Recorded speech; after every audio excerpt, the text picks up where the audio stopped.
TV 9 news కి స్వాగతం. ముందుగా ముఖ్యాంశాలు.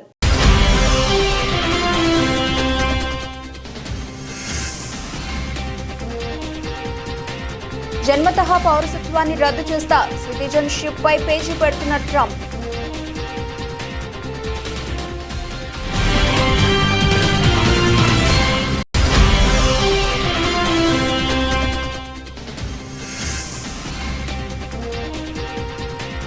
హిందువులపై దాడులు నిజమై అంగీకరించిన బంగ్లాదేశ్.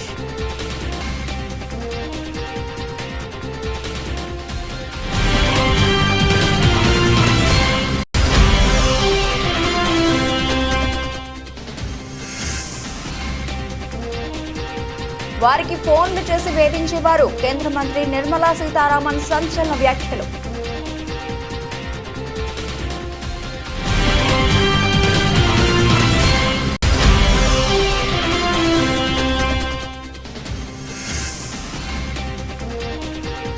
ఢిల్లీ నీదా నాదా, అస్థినలో ఆప్ బీజేపీ మధ్య రసవత్తర రాజకీయం.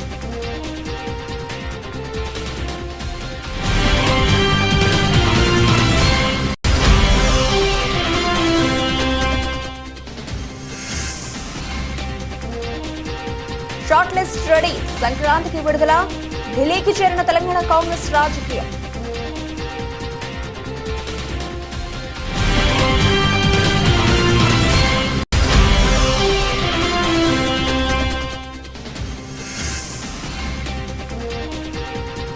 డైవర్షన్ పాలిటిక్స్, డిప్యూటీ సీఎం ఆ షిప్ దగ్గరకు ఎందుకు వెళ్లలేదు? సంచలన వ్యాఖ్యలు చేసిన మాజీ సీఎం జగన్.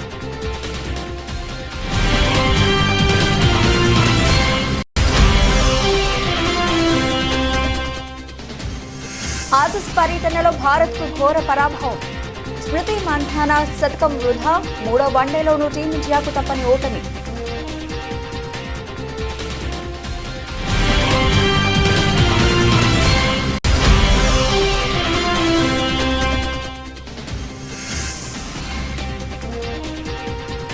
ఇక సహించేది లేదు. ఆ రూమర్స్ పై ఫైర్ అయిన సాయి పల్లవి.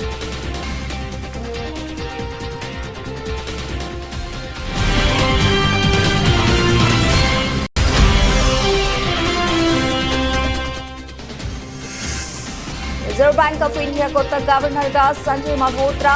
అసలు ఎవరి సంజయ్? ఆయన ట్రాక్ రికార్డ్ ఏంటి?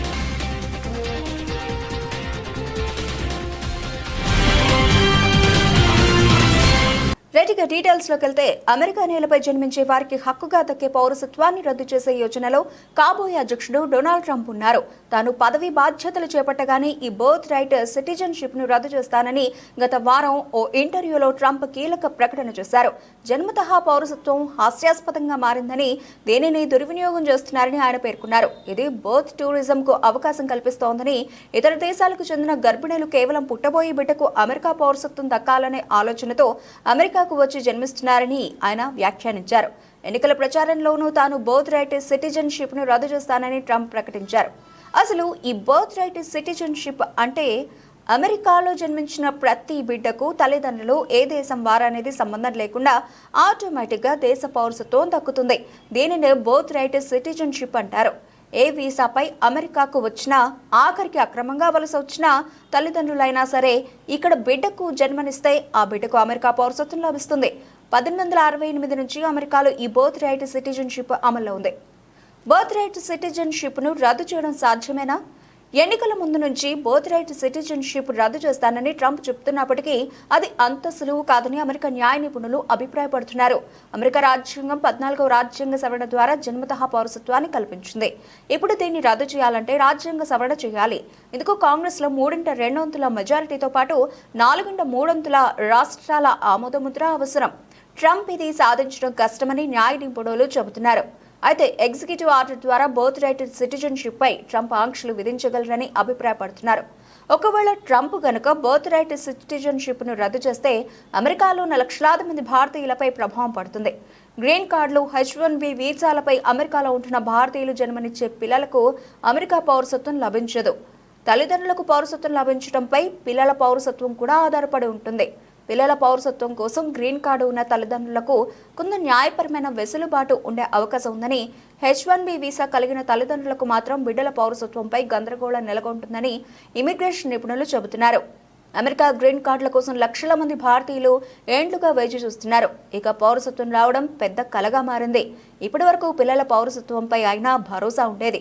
ఇప్పుడు అది కూడా పోయే ప్రమాదం నెలకొంది. My first day back in the White House, I'll terminate every open borders policy of the Biden administration, stop the invasion on our southern border, and begin the largest domestic deportation operation in American history.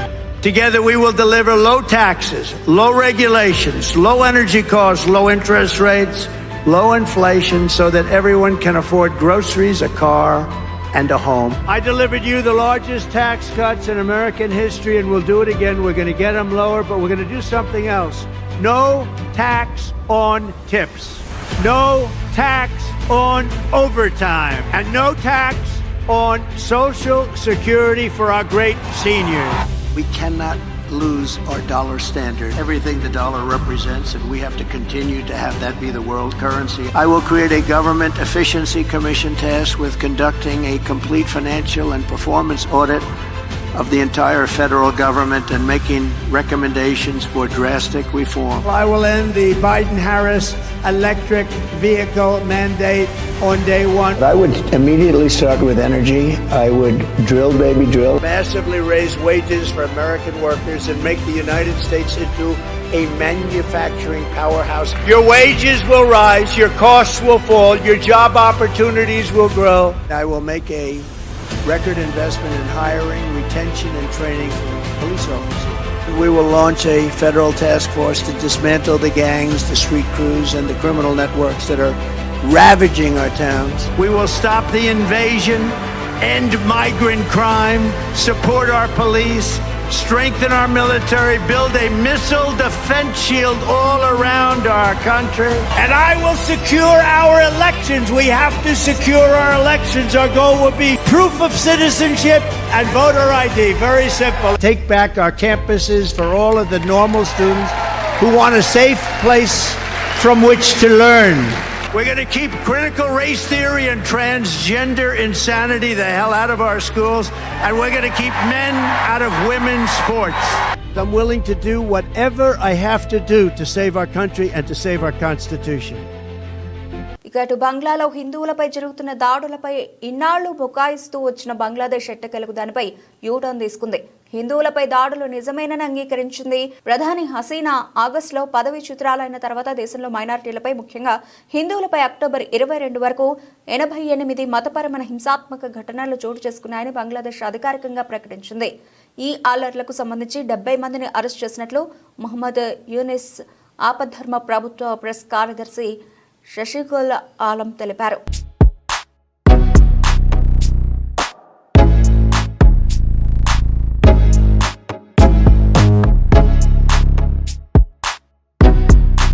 ప్రభుత్వ రంగ బ్యాంకులను కేంద్ర ప్రభుత్వం తమ మోసపూరిత మిత్రులకు అపరిమిత వనరుగా ఉపయోగిస్తోందని కాంగ్రెస్ ఎంపీ రాహుల్ గాంధీ ఆరోపించిన విషయం తెలిసిందే. రాహుల్ వ్యాఖ్యలపై కేంద్ర ఆర్థిక శాఖ మంత్రి నిర్మలా సీతారామన్ మండిపడ్డారు. ఆయన విమర్శలను తిప్పికొట్టారు. ప్రభుత్వ రంగ బ్యాంకులను యూపీఏ హయాంలో తమ బంధుమిత్రులు చీకటి వ్యాపారుల కోసం ఏటీఎంలా వాడుకున్నారంటూ విరుచుకుపడ్డారు. తాము చెప్పిన వారికి రుణాలు ఇవ్వాలని బ్యాంకు సిబ్బందికి ఫోన్లు చేసి వేధించేవారని నిర్మలా సీతారామన్ ఆరోపించారు. కానీ నరేంద్ర మోదీ హయాంలో బ్యాంకులు, ప్రత్యేకంగా ప్రభుత్వ రంగ బ్యాంకులు గణనీయమైన పురోగతి సాధించాయని తెలిపారు. బీజేపీ హయాంలోనే 54 కోట్ల జన్ ధన్ యోజన ఖాతాలు, పీఎం ముద్ర రుణాలు, స్టాండ్ అప్ ఇండియా, అలాగే పీఎం స్వానిధి వంటి స్కీమ్స్ తీసుకొచ్చినట్లు తెలిపారు. మోదీ హయాంలో 4RS వ్యూహంతో పాటు పలు సంస్కరణలు అమలు చేస్తున్నామని, 3.26 లక్షల కోట్ల రూపాయల రీక్యాపిటలైజేషన్తో ప్రభుత్వ రంగ బ్యాంకులను బలోపేతం చేశామని కేంద్ర మంత్రి అన్నారు. నిర్మలా సీతారామన్ మాట్లాడుతూ, రాహుల్ గాంధీ వాస్తవాలు మాట్లాడాలి. బ్యాంకుల్లో కష్టపడి పనిచేసే ఉద్యోగులపై అసత్య ప్రచారం చేయడం మానుకోవాలి. ముందుగా ఆయన బ్యాంకింగ్ సెక్టార్పై అవగాహన పెంచుకోవాలి. యూపీఏ హయాంలో బ్యాంకులను ఏటీఎంలా వాడుకున్నారు. కాంగ్రెస్ నేతలు చెప్పిన వారికే రుణాలు ఇవ్వాలని ప్రభుత్వ రంగ బ్యాంకుల్లోని సిబ్బందికి ఫోన్లు చేసి వేధించారు. రుణాలు ఇవ్వని పక్షంలో వారిని టార్గెట్ చేసేవారంటూ పేర్కొన్నారు.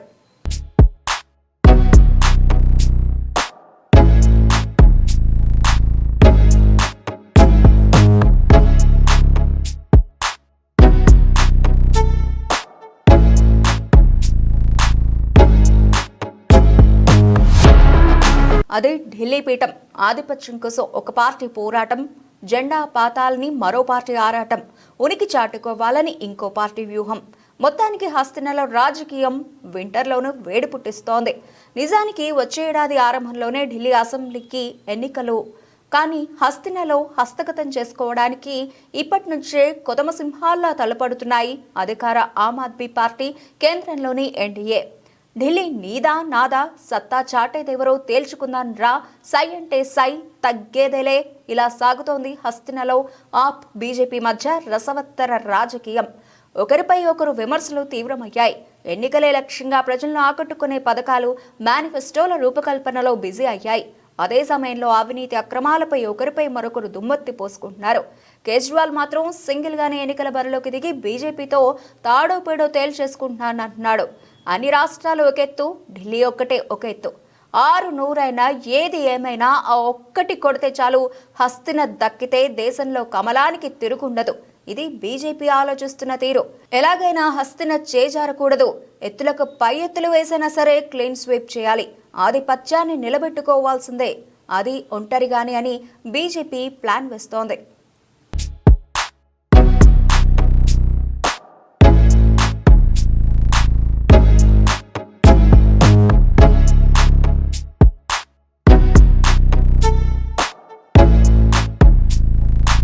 కాంగ్రెస్ ప్రభుత్వం అధికారంలోకి వచ్చి ఏడాది పూర్తయింది.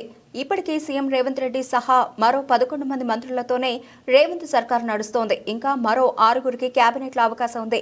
సీఎం రేవంత్ రెడ్డి ఢిల్లీ పర్యటనకు వెళ్లిన ప్రతిసారి కేబినెట్ విస్తరణ జరుగుతుందని బాగా ప్రచారం జరిగింది. కానీ ఇతర రాష్ట్రాల్లో అసెంబ్లీ ఎన్నికల దృష్ట్యా కాంగ్రెస్ హైకమాండ్ ఆ దిశగా అడుగులు వేయలేదు. కొత్త ఏడాదిలో సరికొత్త జోష్తో తెలంగాణ ప్రభుత్వాన్ని నడిపిస్తానని ఇటీవల సీఎం రేవంత్ రెడ్డి ప్రకటించారు. సీఎం ప్రకటనకు తగ్గట్టుగానే సంక్రాంతిలోపై కేబినెట్ విస్తరణ కోసం తెలంగాణ ప్రభుత్వం సీరియస్ గా ఆలోచిస్తోంది. ఇప్పటికే ఇతర రాష్ట్రాల్లో ఎన్నికలు ముగిసిన నేపథ్యంలో కేబినెట్ విస్తరణపై కాంగ్రెస్ కమాండ్ కూడా ఫోకస్ పెట్టింది. దీంతో తెలంగాణ కాంగ్రెస్ రాజకీయం ఢిల్లీకి చేరింది. కేబినెట్ లో కొత్త ముఖాల జాబితా షార్ట్ లిస్ట్ చేసుకుని CM Revanth Reddy, deputy CM Bhatti Vikramarka ఢిల్లీలో అధిష్టానం ముందు ఉంచారు. ఇప్పటికే రాహుల్ గాంధీని కలిసి కేబినెట్ విస్తరణపై చర్చించారు. తమ అనుచరులకు కేబినెట్ బెర్తులు ఇవ్వాలని అటు రేవంత్ రెడ్డి, ఇటు భట్టి విక్రమార్క పార్టీ హైకమాండ్ కి విజ్ఞప్తి చేసినట్లు తెలుస్తోంది. అయితే దీనిపై మళ్లీ రాహుల్ గాంధీతో చర్చించి ఫైనల్ గా నిర్ణయం తీసుకోనున్నట్లు సమాచారం. సీఎం రేవంత్ రెడ్డి కేబినెట్ లో 11 మంది మంత్రులు ఉండగా ఉమ్మడి జిల్లాల వారీగా చూస్తే ఆదిలాబాద్, నిజామాబాద్, రంగారెడ్డి, హైదరాబాద్ జిల్లాలకు మాత్రం ప్రాతినిధ్యం దక్కలేదు. ఎమ్మెల్యేల సంఖ్య ప్రకారం ఇంకా 6గురు కొత్త వారికి కేబినెట్ లో చోటుకి అవకాశం ఉంది. దీంతో ఖచ్చితంగా ఈ 4 ఉమ్మడి జిల్లాల వారికి కేబినెట్ విస్తరణలో బెర్త్ ఖచ్చితంగా దక్కే అవకాశం ఉంది. ఈ 4 ఉమ్మడి జిల్లాలకు మంత్రి పదవులతో పాటు మిగిలిన మరో 2 పదవులు ఎవరికి, ఏ జిల్లాకు దక్కుతాయనే ఉత్కంఠ తెలంగాణ కాంగ్రెస్ పార్టీలో నెలకొంది. అయితే కేబినెట్ విస్తరణలో మిగిలిన మంత్రి పదవుల భర్తీతో పాటు ఇప్పుడు మంత్రులకు ఉన్న శాఖలు మార్చే అవకాశం ఉందని ప్రచారం జరుగుతోంది. కేబినెట్ విస్తరణతో పాటు ఇప్పటికే ఖాళీగా ఉన్న డిప్యూటీ స్పీకర్, ప్రభుత్వ చీఫ్ విప్ పోస్టులను కూడా భర్తీ చేస్తారని ప్రభుత్వ వర్గాలు చెబుతున్నాయి. తాజాగా సీఎం, డిప్యూటీ సీఎం ఢిల్లీ టూర్ల నేపథ్యంలో సంక్రాంతి నుంచి పూర్తి సైన్యంతో సీఎం రేవంత్ రెడ్డి పాలనా పరుగులు పెట్టించనున్నారని కాంగ్రెస్ లో జోష్ కనిపిస్తోంది.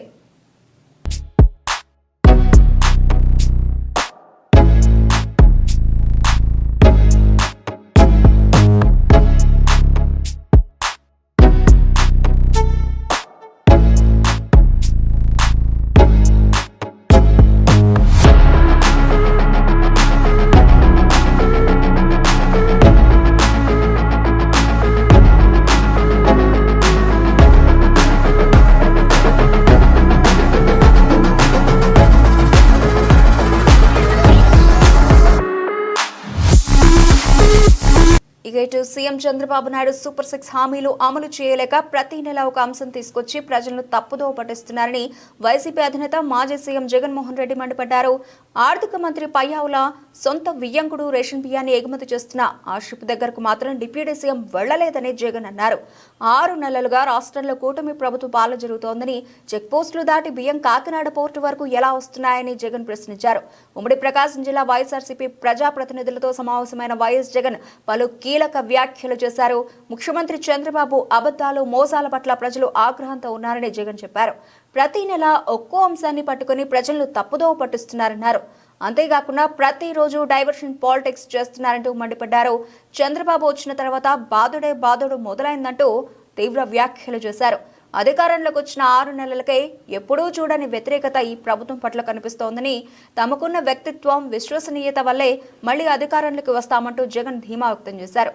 బురద జల్లే వారితో ప్రస్తుతం యుద్ధం చేస్తున్నామని, అబద్ధాలు చెప్పడం, దుష్ప్రచారం చేయడాన్ని ఒక పనిగా పెట్టుకున్నారంటూ జగన్ పేర్కొన్నారు. దాన్ని తిప్పికొట్టాల్సిన అవసరం ఉందని వైసీపీ శ్రేణులకు పిలుపునిచ్చారు. పార్టీలో ప్రతి ఒక్కరికి సోషల్ మీడియా ఖాతా ఉండాలని, అన్యాయం జరిగితే దాని ద్వారా ప్రశ్నించాలంటూ వైసీపీ పార్టీ శ్రేణులకు జగన్ సూచనలు చేశారు. డిసెంబర్లోకి వచ్చేసరికి ఇప్పుడు కొత్తగా మీరు అంతా మనం చూస్తూ ఉన్నాం, రేషన్ బియ్యం అంటానండి. ఇప్పుడు కొత్తగా కనిపిస్తూ ఉంది రేషన్ బియ్యం అని చెప్పి. ఇప్పుడు నాకు నిజంగా ఆశ్చర్యం అనిపిస్తుంది ఆ రేషన్ బియ్యం కథలీలు చెప్తా ఉన్నప్పుడు.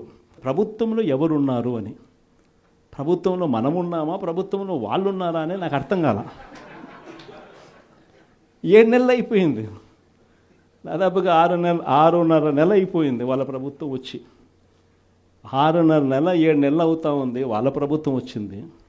ఎమ్మెల్యేలు వాళ్ళు, మంత్రులు వాళ్ళు, కలెక్టర్లు వాళ్ళు, జాయింట్ కలెక్టర్లు వాళ్ళు, పోలీసులు వాళ్ళు, ఎంఆర్ఓలు వాళ్ళ అధికారులే, చెక్ పోస్టులు వాళ్ళవి,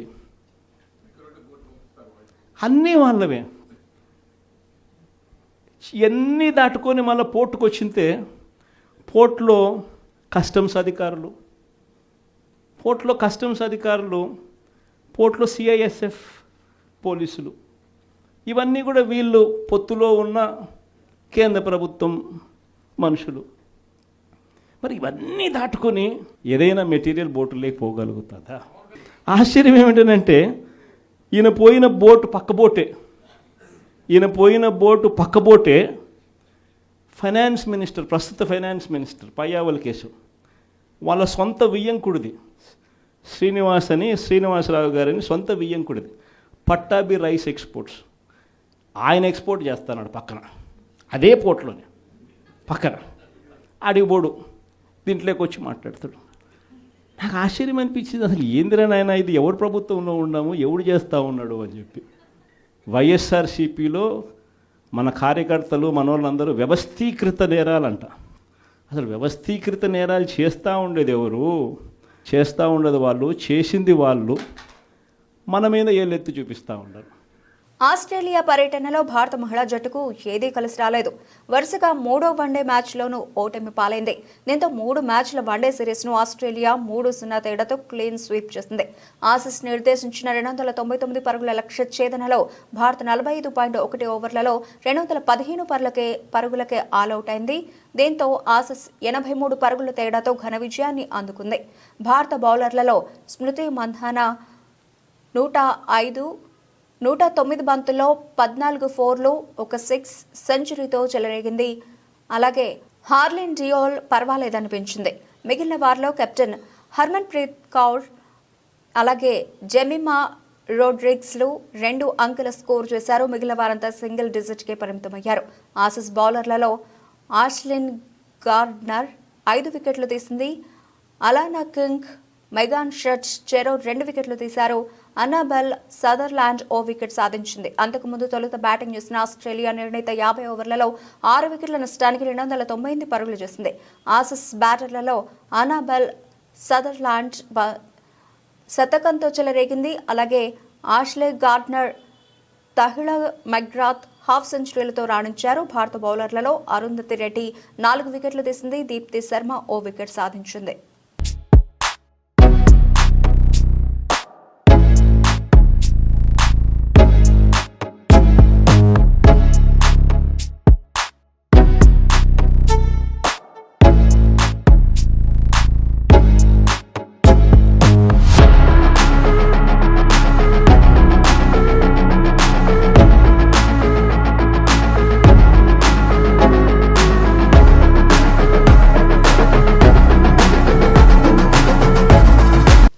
స్టార్ హీరోయిన్ సాయి పల్లవి గురించి ప్రత్యేక పరిచయం అవసరం లేదు. ఇప్పటికే ఎన్నో సినిమాల్లో నటించి భారీ గుర్తింపు తెచ్చుకున్న ఈ బ్యూటీ ఇటీవల అమరన్ సినిమాతో బ్లాక్ బస్టర్ విజయాన్ని తన ఖాతాలోకి వేసుకుంది.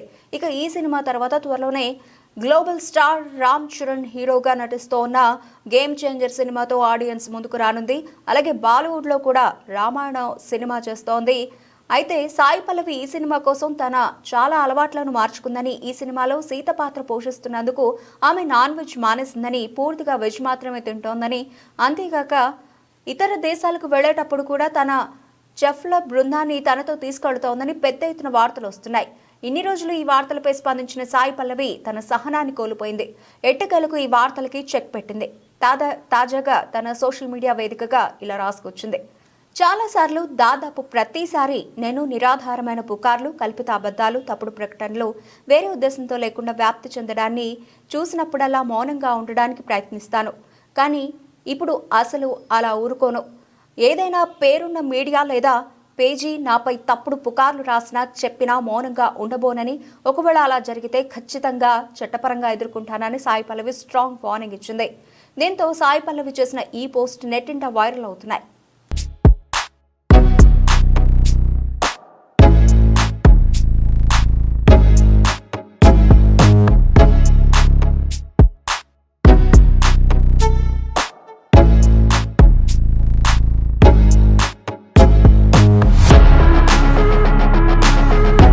Reserve bank of India governor Shaktikanta Das పదవీ కాలం మంగళవారంతో ముగిసిన విషయం తెలిసిందే.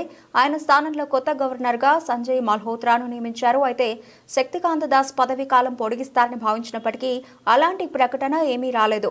కొత్త గవర్నర్గా సంజయ్ మల్హోత్రా బాధ్యతలు చేపట్టారు. గతంలో ఉర్జిత్ పటేల్ రాజీనామా తర్వాత సెంట్రల్ బ్యాంక్ బాధ్యతలను శక్తికాంత దాస్ చేపట్టారు. 2018లో రిజర్వ్ బ్యాంక్ ఆఫ్ ఇండియా గవర్నర్గా శక్తికాంత దాస్ పదవి బాధ్యతలు చేపట్టారు. ఆయన హయాంలో అనేక ముఖ్యమైన ఆర్థిక నిర్ణయాలు తీసుకున్నారు. అయితే ఆయన పదవీ కాలాన్ని పొడిగిస్తూ కేంద్ర ప్రభుత్వం ఎలాంటి నిర్ణయం తీసుకోలేదు. అటువంటి పరిస్థితుల్లో సంజయ్ మల్హోత్రా నియమితులయ్యారు.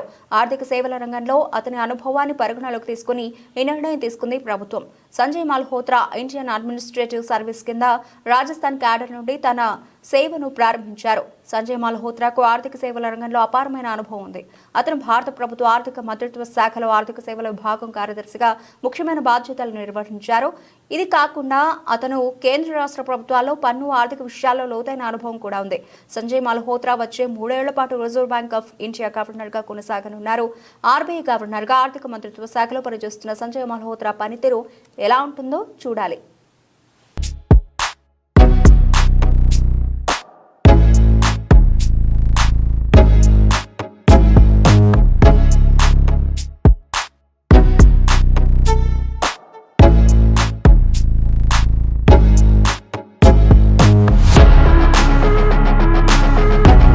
ముగించే ముందు హెడ్లైన్స్ మరోసారి.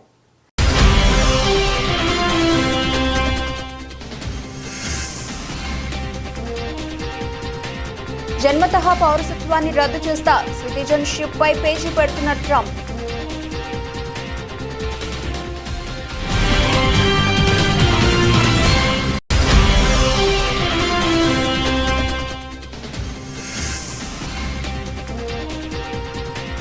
హిందువులపై దాడులు నిజమై అంగీకరించిన బంగ్లాదేశ్.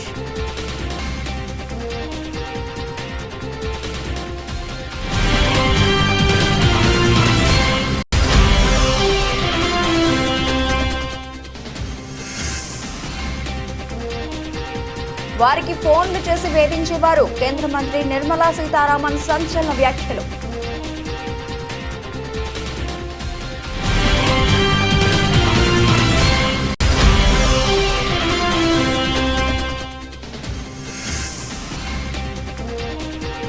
ఢిల్లీ నీదా నాదా, అస్థినలో ఆప్ బీజేపీ మధ్య రసవత్తర రాజకీయం.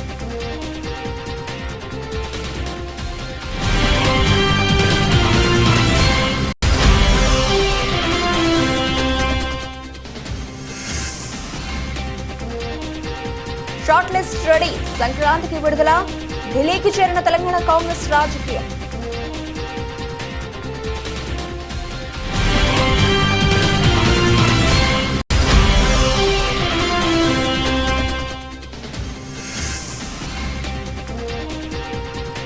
డైవర్షన్ పాలిటిక్స్, డిప్యూటీ సీఎం ఆ షిప్ దగ్గరకు ఎందుకు వెళ్లలేదు, సంచలన వ్యాఖ్యలు చేసిన మాజీ సీఎం జగన్.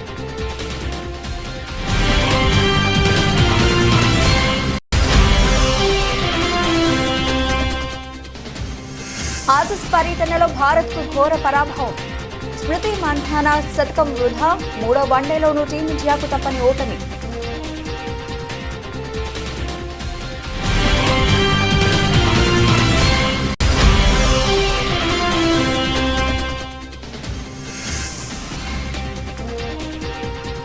ఇక సహించేది లేదు. ఆ రూమర్స్ పై ఫైర్ అయిన సాయి పల్లవి.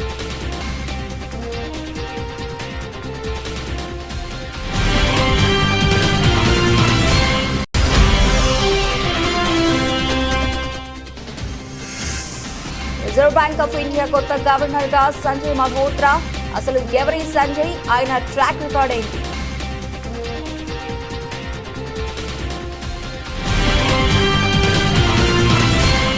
ఇవి ఇప్పటివరకు నవలసిన అప్డేట్స్. మరిన్ని అప్డేట్స్తో మళ్ళీ కలుద్దాం. అంతవరకు సెలవు. నమస్తే.